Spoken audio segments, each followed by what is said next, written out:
Hi there, Tim Hart, your instructor for accounting, and this is our first chapter we're going to go through today. Get everything loaded up here, and looking forward to working through this material with you. It is a lot to work on, but we are going to get there.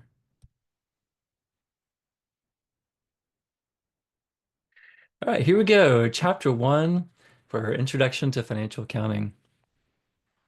All right, so this first part, accounting, just understanding the big picture. Accounting is as a system of measurement communication, two primary functions of accounting. So people we know make decisions about companies, investors, creditors, customers, suppliers, managers, employees, competitors, regulators, tax authorities, local communities, all these individuals and groups of individuals known as stakeholders.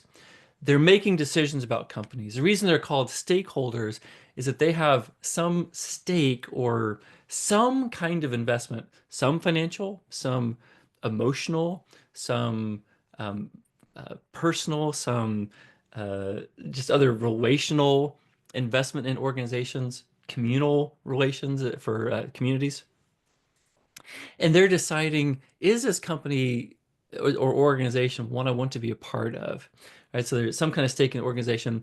Another way to think of stakeholders as an individual or group that affects a company or is affected by that company. So they're all stakeholders and they need to make important decisions about companies, whether they want to interact with them in some kind of way. All right, so in comes financial accounting. It helps us understand, it helps all those stakeholders understand, uh, have ways to measure the business activities and be able to communicate what's going on with them. Are they financial solvent? Are they growing? Are they paying their employees well? Is it a good place to work? All those decisions. So overall framework then, we looked at individuals making decisions about companies.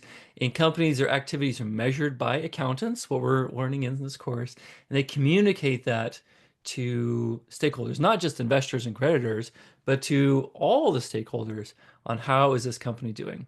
All right, so a key point here, the functions of financial accounting to measure business activities and communicate information about those activities to investors and creditors and other stakeholders. And as you'll learn for you accounting majors, you'll learn in accounting information systems, and for everybody else too, that information is different than data. Data is just the raw nuggets of kind of data points of stuff. Information is taking that data and turning it into useful decisions, or sorry, useful information upon which decisions can be made. Learning objective 2, understanding the business activities that financial accounting measures. Three main things. Let me start at the bottom. Operating activities, the stuff a company does. Are they buying or they're buying, or sorry, selling goods or services, either in store, online, or both? Some kind of something they're doing to sell their things to others. With that money, or to be able to do that, they are um, uh, engaged in finance activities. These transactions companies have with investors and creditors to have money to be able to carry on their business. But then they also invest in not like stock investments or playing, day trading thing, but investing, making investments in capital resources, in new buildings, in automobiles, in major technological investments, those things like that. So they're investing in the company. So the way they go about doing things, selling things to customers, having money to keep the lights on, pay the internet bill, and then growing the company. Three main activities there. All right, so types of business organizations, there's actually more, but for a simplified perspective, this works. Corporation, it's legally separate from its owners. And the biggest advantage, huge advantage here, is limited liability. There was a point in time, I think in the 1500s, when corporations did not have limited liability. This was mostly in the shipping uh, companies. And if a ship was sunk or pirated or a storm destroyed it, whatever, then the investors were personally liable, not just how, they lost all their investment in the company, but then they could be held personally liable. Well, you can imagine that had a chilling effect on the number of people that wanted to invest in shipping. So they came up with limited liability. You can only lose what you've invested in that company. Losing what you've invested is no fun, but it, think about the alternative. It protects your personal liability, which is great. Sole proprietorship. So if you sell lemonade on the street corner, or you open a website, or you have sell things through eBay, all those things can be considered different kind of intensities of a sole proprietorship, just owned by one person. The partnership, owned by two or more people.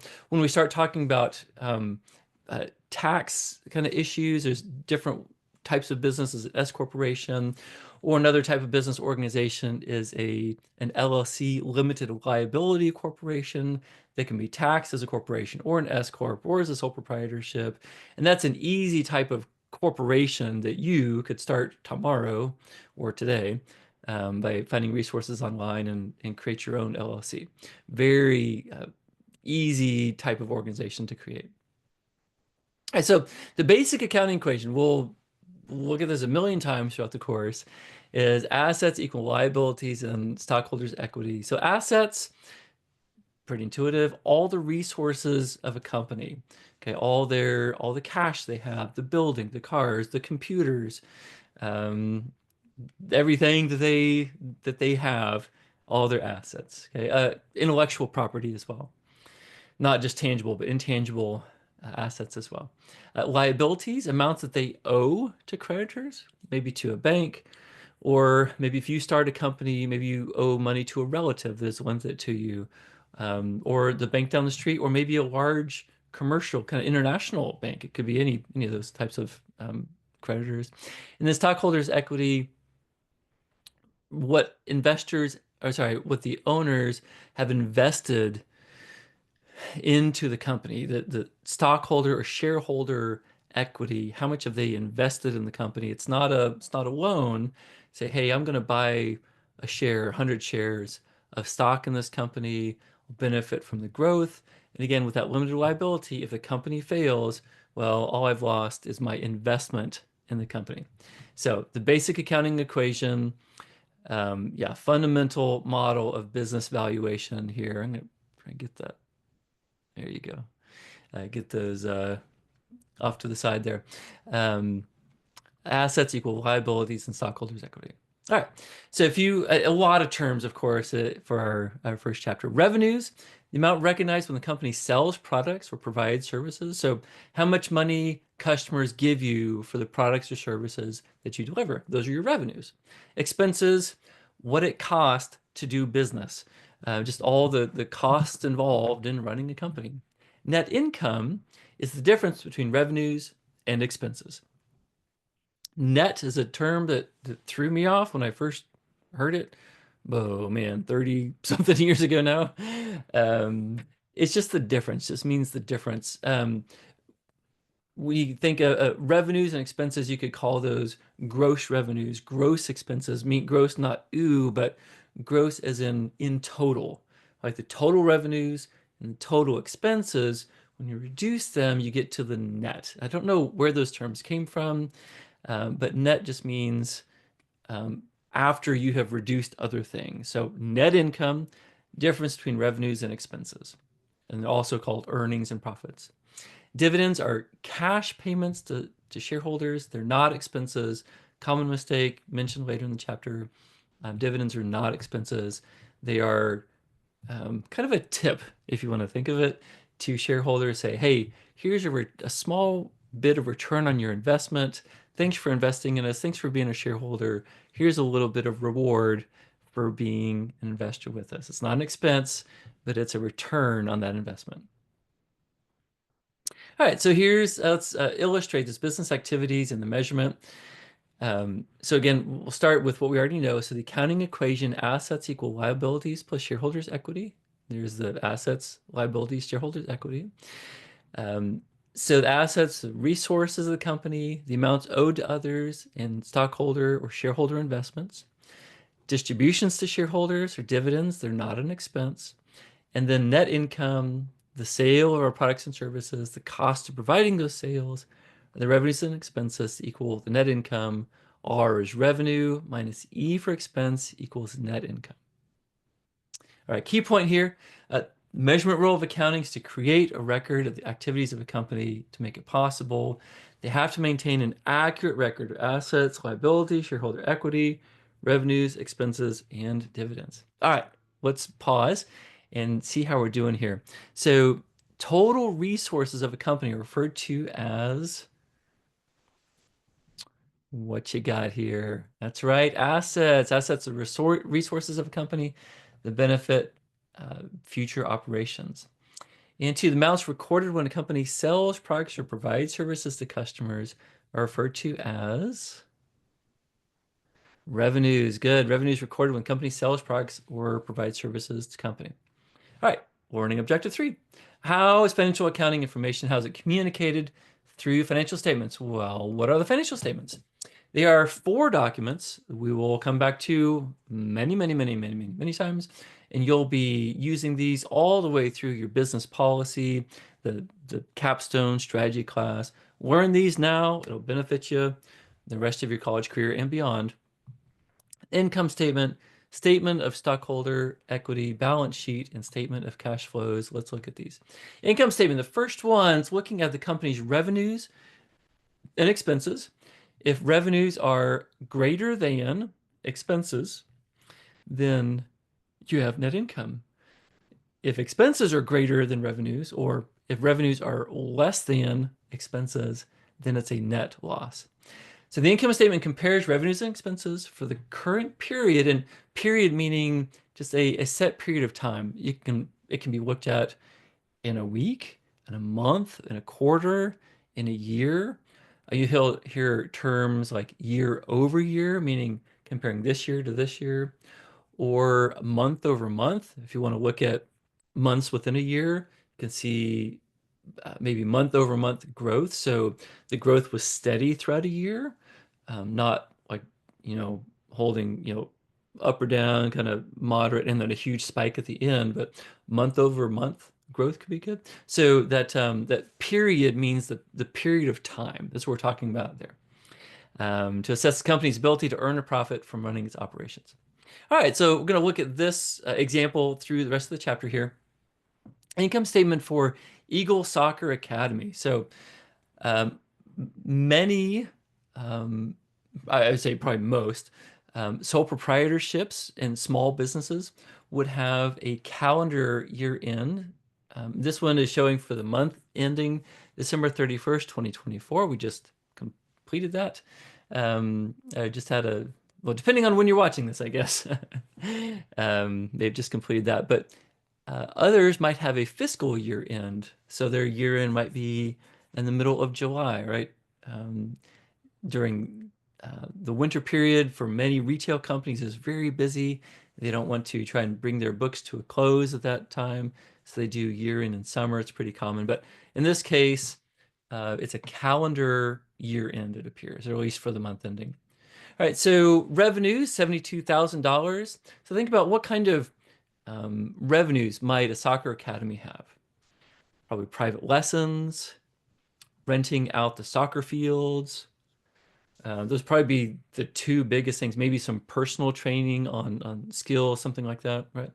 But it takes lots and lots of expenses to generate those categories of revenues. So rent expense, maybe renting floodlights, renting equipment, renting fields, or renting fertilizer equipment, something like that. Supplies expense, maybe the fertilizer for the grass, right? Pennies, jerseys, other types of supplies that they might use. Salaries expense, paying those coaches and trainers. Utilities expense, water, internet, natural gas, etc. Interest expense. So that's interest on money they have borrowed, maybe from a bank or whoever else, and they're paying interest on that loan. So that's an interest expense. And then other expenses, maybe company meals or signage or whatever else, those expenses. Total expenses, 58,000 minus the revenue, 72 for net income of 14,000. We're going to come back to this throughout the rest of this lecture. So remember this $14,000 number. All right, so statement of stockholders' equity. This is the second of the four financial statements: income statement, statement of stockholders' equity, balance sheet, and statement of cash flows. We're on number 2, statement of stockholders' equity.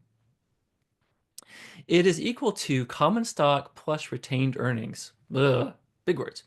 Okay, common stock is, you're probably more familiar with this one, that when you want to buy a share of company, maybe you want to buy a share of Apple or Google or Microsoft or whatever, Walmart, something, you can do this, right? You can do that through publicly traded vehicles, any kind of, stock app, whatever.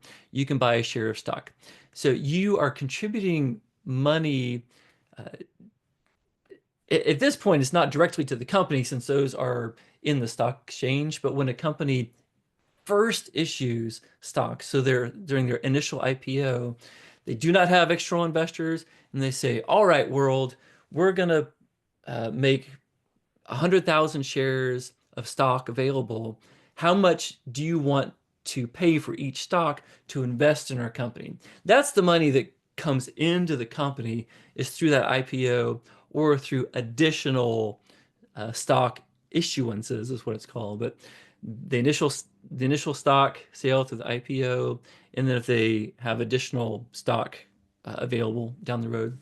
But when we buy it now, it's not actually going to the company. When you buy a share of Apple, Apple doesn't see that. It's whoever you bought it from, right? That's who's getting it now. But so we're talking about this initial stock issuance of common stock. It's that money plus retained earnings. Now, that's not a word we use ever. So retained earnings is, thankfully, very descriptive of what's going on. So company, maybe in their first year, that Eagle Academy, and we'll look at it just in a minute, they made, actually, we'll take a look at it right now. They made that $14,000 of net income, right? Well, if they want to keep some of that money, and they do, they're keeping $10,000 of that money inside the company, 14,000 of net income minus the 4,000 of dividends they're paying out to their stockholders. They have now added $10,000 to the company. They are retaining earnings. So when they initially sold, they initially offered stock to the public, or in this case, probably not the public, but probably some friends, relatives, local business investors, that type of thing. They said, hey, we're offering 40% of our Eagle Soccer Academy, asking $200,000 for it. So they get that $200,000 so they can expand, advertise, et cetera, et cetera. Net income of $14,000. They pay back as an immediate benefit to the shareholders, $4,000, with $10,000 retained earnings. So we jump back up to stockholders' equity equation. So that external source of common stock plus retained earnings equals that total stockholders' equity. Okay. Now they make a note here. It's only 0 the first time when they first start the company at 0, but then once they get going, the beginning balance is what the ending balance was, right? So January 1st, the beginning balance is going to be at 210,000 for total stockholders' equity. Beginning stock is 200,000. Beginning retained earnings in January 1st, 2025 will be that 10,000. Okay, so that's stockholders' equity. Definitely, what's the second most confusing one. But hopefully you can see we issue stock, we get money from people, we have retained, net income, we give some dividends, but we keep some of it back to invest in the company.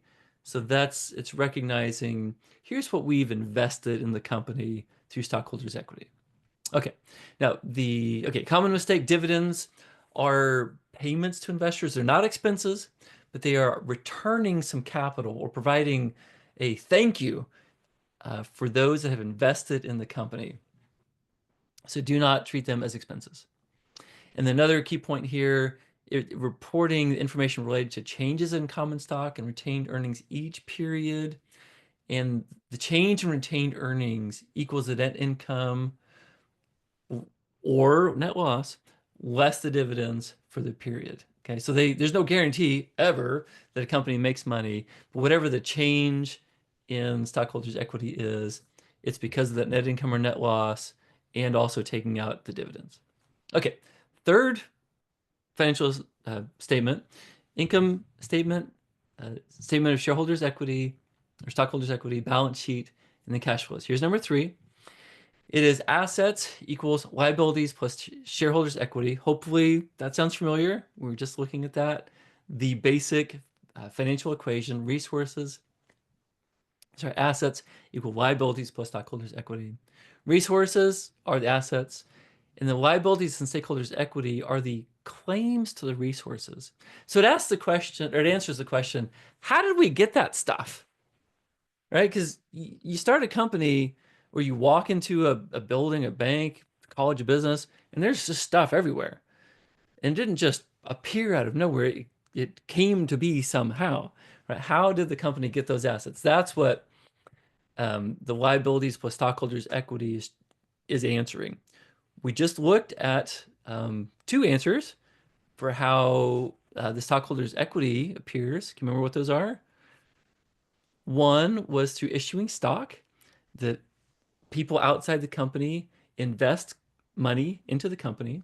And the other is net income. That's right. So the company, through making a lot of money, um, uh, earns more money, and the money that it keeps in the company, that net income it keeps inside to continue to grow the business, to see its bank account grow and grow, that is stockholders' equity. But that's not everything, right? They likely have had to borrow some money along the way as well. Well, that represents a liability.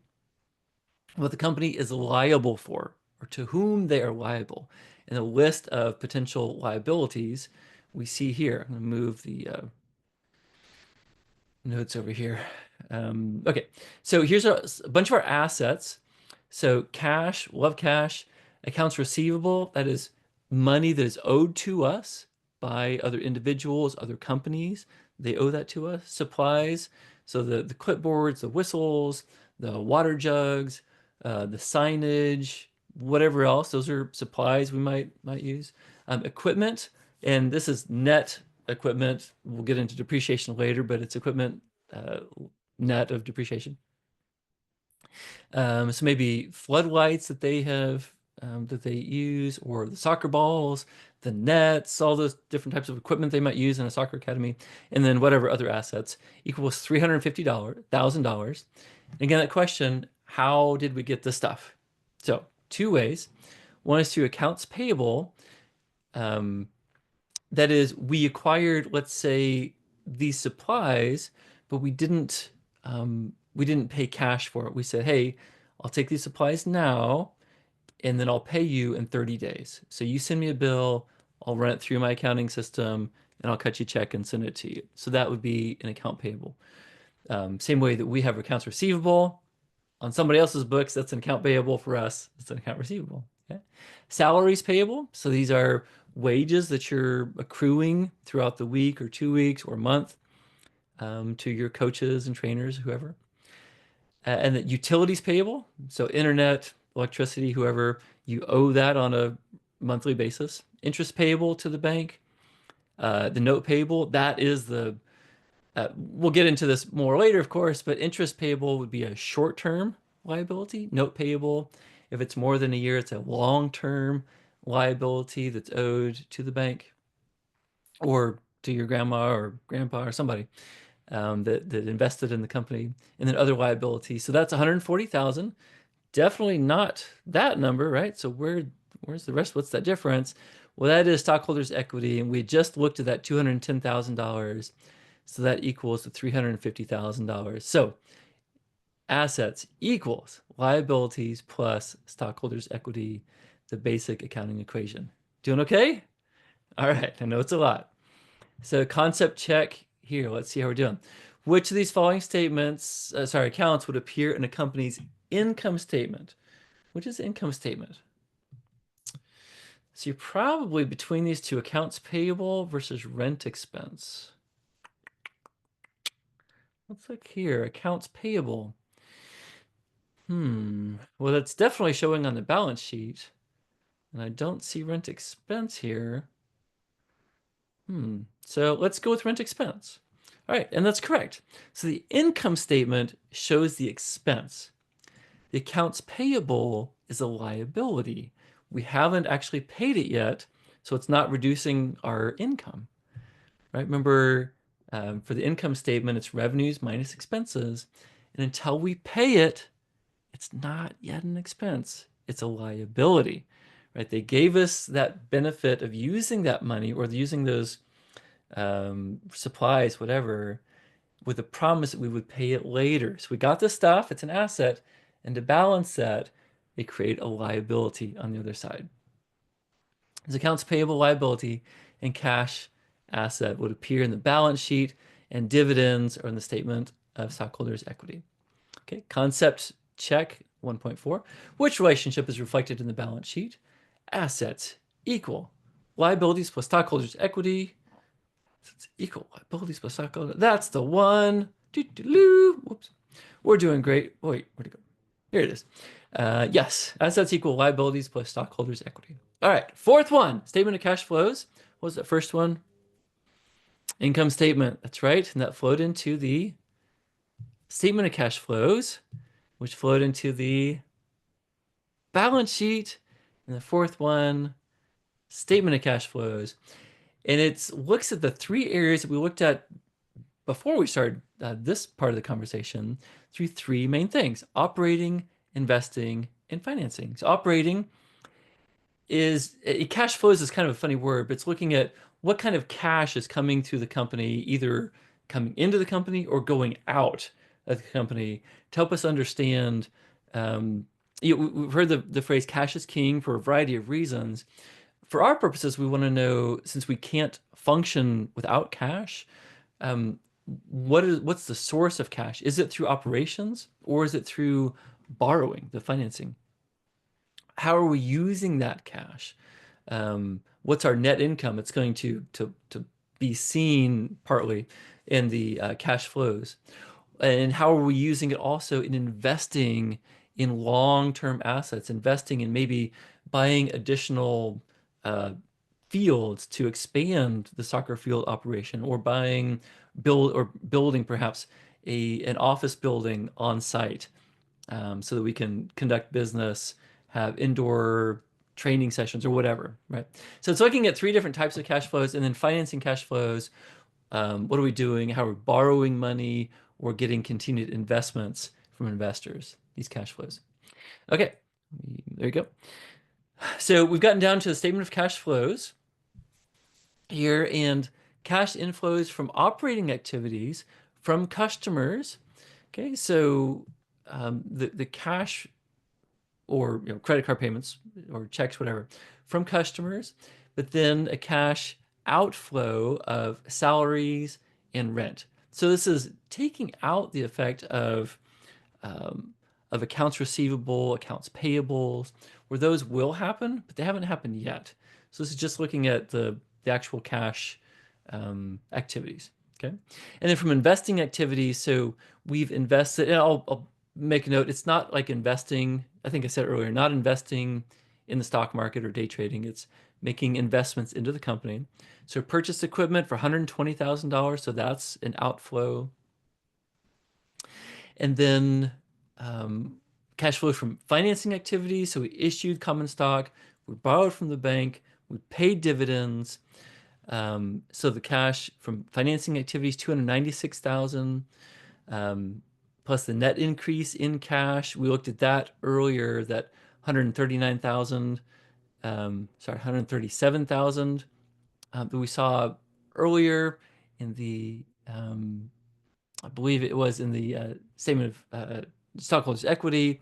Cash at the beginning of period is zero in this hypothetical example, and then cash at the end is that $137,000. Okay, so let's pause here. A couple concept checks. Cash collected from a customer would be recorded with which type of activity? Well, it's not business, that doesn't even count. Investing, that's not a long-term investment, it's not issuing stock, so that is, yes, operating activity. All right, so here's these connections, what I was alluding to just a little bit ago. So we started with that income statement, that $14,000, revenues minus expenses. And this 14,000 flows into the stockholders' equity statement. Sold the stock for $200,000. We're adding that 14,000 of net income, $4,000 of dividends going out. Are dividends treated as an expense? No, no, no. Nine. They're not an expense. They are dividends. So they're just what are they again? It's like a payment, kind of a bonus, if you will, or a tip or a thank you to our investors for making that investment into the company. For if you've bought shares or mutual funds, at some point there would have been a question, reinvest dividends, question mark. And if you had said yes, then whenever you get a dividend payment, you would use it to buy more stocks. So over time, your stock or mutual fund would grow. In this case, they're paying it out. They're writing a check and sending it out. Okay, so that ending balance, common stock, retained earnings, total stockholders' equity of 210. Okay, and that's coming down here to the balance sheet. Now here's that cash we saw for the 137,000. I apologize, I misspoke in the prior slide. We saw that number on the balance sheet is that cash on our balance sheet, and that's just our bank account cash or bank accounts. Other assets equals that $350,000. And then that has to balance our liabilities plus stockholders' equity right here, 210, for that $350,000. Cash at the end of the year, $137,000, which is the net of cash flows from operating activities, investing activities, and financing activities. That nets out, again, that net meaning just after you add or subtract a few things, basically. 137,000 in this made-up example, no cash at the beginning of the year, $137,000. That's how these four financial statements connect together. It's a lot. It really, really, really is a lot. And I will say right here at the outset, these build on each other, right? This is not like other, maybe I've taught principles of management for many years. You could probably pretty easily forget some concepts at the beginning of the semester in that class and still be fine later on. That is not true in financial accounting. If you forget this stuff, you're doomed, right? You have to get this down. Investments that you make early in the semester, week 1, week 2, week 3, they keep building on each other, bricks on bricks on bricks, bands on bands. They pay off. Learn it now. Make an investment now. Put in the extra hours now on the simple stuff to make the later things pay off. Please, please, please don't wait until later. Learn it now. And I'll say this kind of as a encouragement / warning. We've seen in enrollment analytics for students that earn a D or an F or withdraw from this class, their likelihood of graduating from NSU drops from around 86% to 55%. It is devastating from just a probability perspective. I don't want that to be you. I want you to pass this class and succeed. Put in the time, rewatch this video, read the book, do all the homework, regular homework, extra credit, everything. Use the tutoring services to make this work, make this stick so that you can pass, change your life, change your family tree, transform the communities in which you live and work in by passing this class. It is hugely important. I'm here for you. You can do it. All right, key point. All transactions that affect revenues and expenses reported in the income statement ultimately affect the balance sheet through the balance and retained earnings. So that's where the flow is in that way. Everything goes to the revenues and expenses, all comes through statement of stockholders' equity into the balance sheet, into that statement of cash flows. Everything is connected. All right. Other information reported to outsiders. This is huge. The MD&A, management discussion and analysis. Every publicly traded company has this, required by the Securities and Exchange Commission. We'll look at in just a minute. This is where they talk about their strategy and the big things going on and it is fascinating. I'm a nerd. I think it's fascinating. You might not, to see what companies talk about and what big things they are keeping an eye on. And then other, note disclosures, just kind of like unusual things during COVID. Everybody was talking about, here's how we're dealing with COVID as an additional note or other thing. But they're just uh, the the 10Ks that companies file provide this kind of insider information, publicly available, not illegal insider, but publicly available insider information on what's going on in the company. All right, we're in objective 4, the role that financial accounting plays in decision-making process. So this is accounting, this Pathways Commission visualization. So economic activity feeds up to critical thinking and these shades of gray on what should we do? There's a common misconception. I was in accounting undergrad, CPA, and then went into various other pathways. Worked in industry for a while, actually went to law school, practiced law for a while, got a PhD actually in business administration, focused in strategic management, come full circle, back to accounting. And when I was doing accounting, say, oh, you must be really good at math. It's like, well, there's not really that much math in accounting. Certainly adding, subtracting, multiplying, and dividing, but it's not calculus, right? Economics is calculus and other kind of higher in finance, higher forms of math. If you're good at those, go into finance probably. It pays great. And definitely lots of opportunities there. Accounting is more about decision making and judgments and applying rules and principles to activities that happen within a company to create useful information that leads to good decisions that helps benefit society. That is the kind of the benefit of accounting and the role that it plays in society. And so I said there. This is kind of small. It's better in the book, certainly. Very kind of obvious graph that companies that report net income, generally, they tend to increase in value. Their share prices increase. Companies that produce have net losses instead of net income, their stock price does not do so well. Shocker, I know. By Felicia. All right. No single piece of company information better explains companies' stock price performance than does financial accounting net income, because it takes all the money that you're bringing in from customers and all the expenses that it took to generate that net income and says, how you doing? Is your business working? Are you on the right track? Are you going to fail? Are you going to succeed? That's what it's getting at. Also, a debt level is really helpful to see, how have you gotten to that point? Have you had to borrow $1 million to make $50,000 a year? That's not a good sign. If you had a down year, if you had net loss in a certain year, you might no longer be able to cover all of your expenses and file for bankruptcy. Or are you generating $100,000 in net income and only have $10,000 of debt? That's great. So that net income can be used to continue to grow the business, not have to pay massive amounts of interest. Think about your any credit cards you might have or other debt you might have, student loans. Smaller is better. There are some situations when it can be helpful, but in general, smaller is better. All right, part B, financial accounting information here.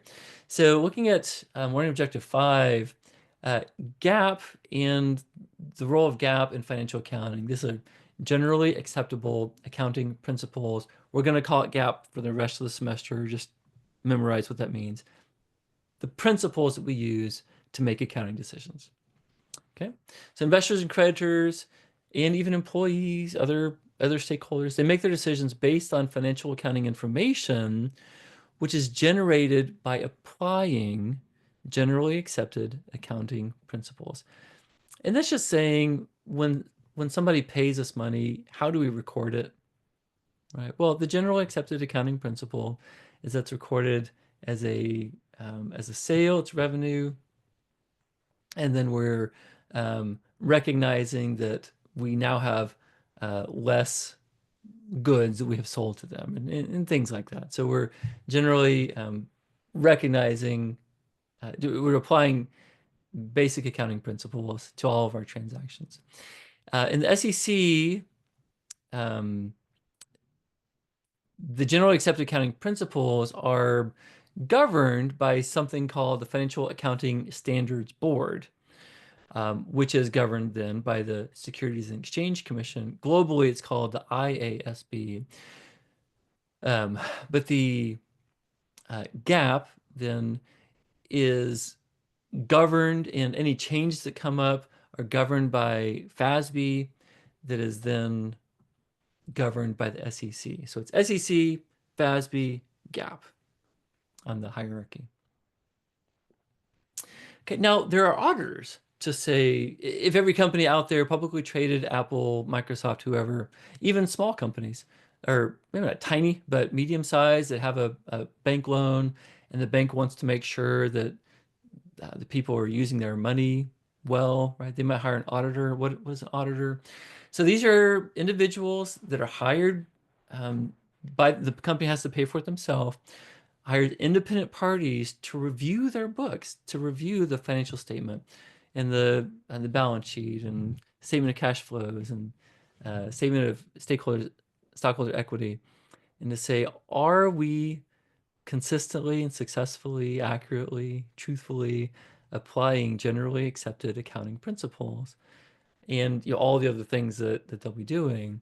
Have we done so? So the auditor is supposed to be independent, not biased, no conflict of interest, and they help make sure that that is actually happening.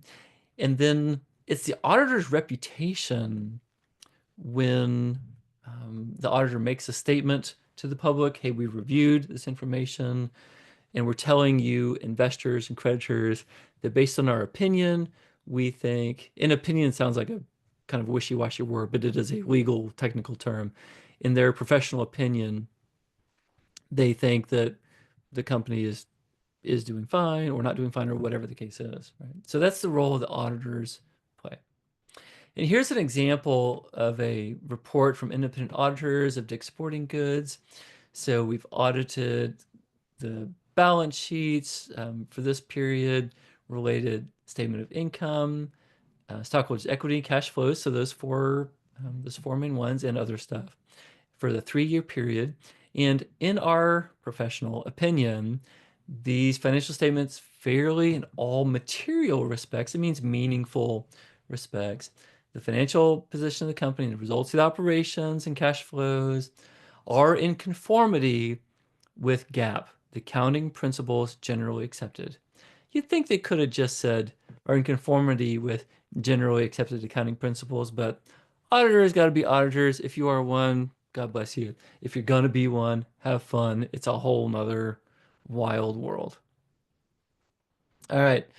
So illustration, the objectives of financial accounting here. So it should provide information that's useful to investors and creditors, helping predict cash flows, telling about economic resources, claims to resources, and change in resources and claims. Here's a key point of primary objective is to provide useful information to investors, creditors in making decisions. Okay, a couple of concept checks here, that they are auditors, independent parties that help to establish accounting rules.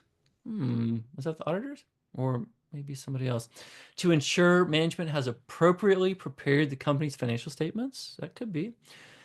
And they help investors and creditors make their decisions. Well, I think both of those sound pretty good. B and C, who does establish the accounting rules? Who was that? If you were thinking FASB or SEC, you're right. The Financial Accounting Standards Board helps revise and update rules, and FASB is governed by the SEC. Good, so it wasn't A, but it is B and C. All right, and then careers in accounting, our last part here. Identify careers accounting. Let me tell you, when I was coming out, it was a big 8. This is back in 90. When I started in 93, I think there were big 8, and then it's been whittling down ever since then. So big 4 accounting firms, Arthur Andersen, EY, and some others, or in industry, lots of governments. But well, I was going to say, I have a buddy whose son is in college now studying accounting.